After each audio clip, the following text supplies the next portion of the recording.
Hey everybody, hope you're doing well. Tony here. It is Tuesday, November 21st, and I want to talk about the great news that Ripple announced today that they added Benjamin Lawsky to their board. Essentially, they announced this on their website, but we're going to talk a bit about why that's important, who this guy is, and even though it didn't make the big headlines like the American Express partnership, which was announced last week, this is still a big win for Ripple and the future of XRP.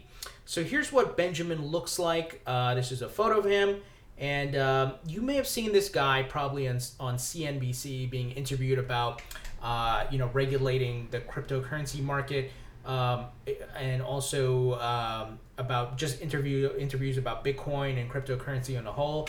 But he's essentially the former superintendent of financial services for the state of New York. He has more than 2 decades of experience in both federal and state government.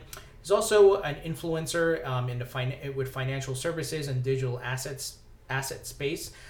He also founded BitLicense, really a place that allows exchanges or to get licenses essentially to operate. So like Coinbase or whatever it is, these other exchanges.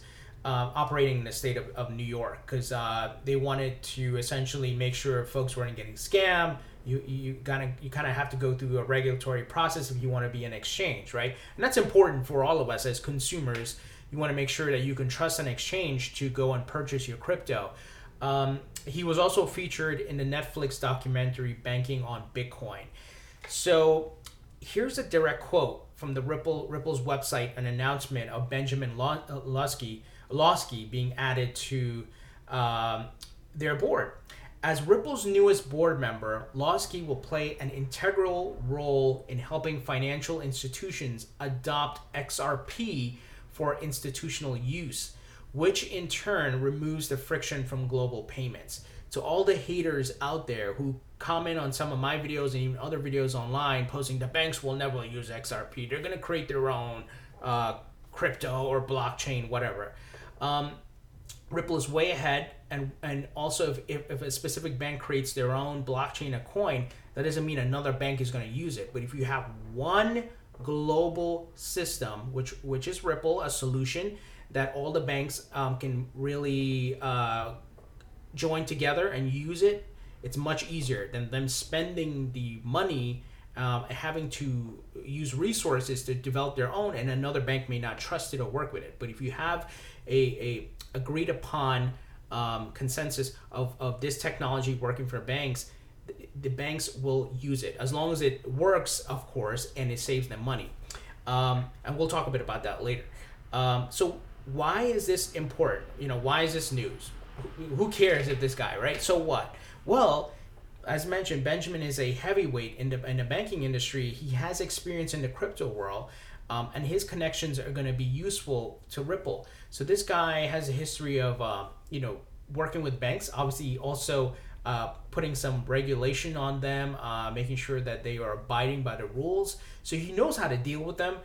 So I think this is a big win for Ripple. It's not going to be headline catching, but this is huge in the long-term run. And as they mentioned, and he quoted here, he is going to play an important role in helping those banks and financial institutions to adopt XRP.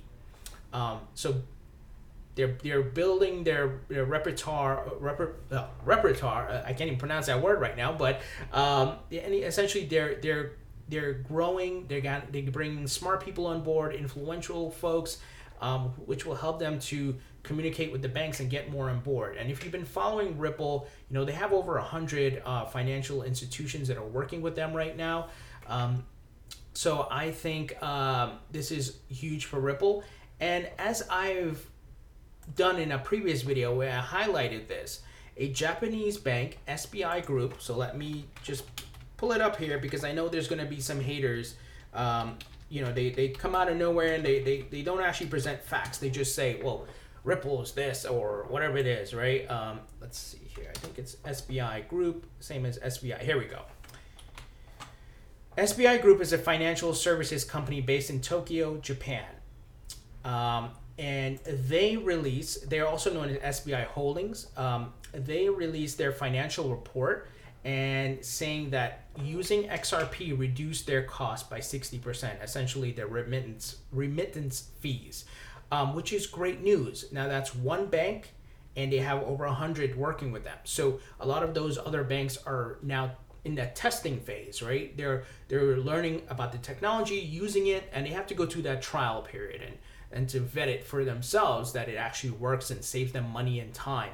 But one major bank in Japan already came out and said this XRP works for them, and they have high hopes for XRP, and they're pushing XRP. So here's just one of the positive results from one bank testing it.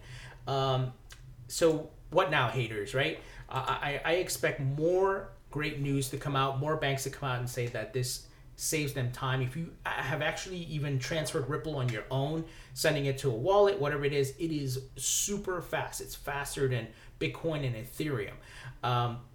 So they, once again, the pickup of Benjamin Lawsky, I think is huge.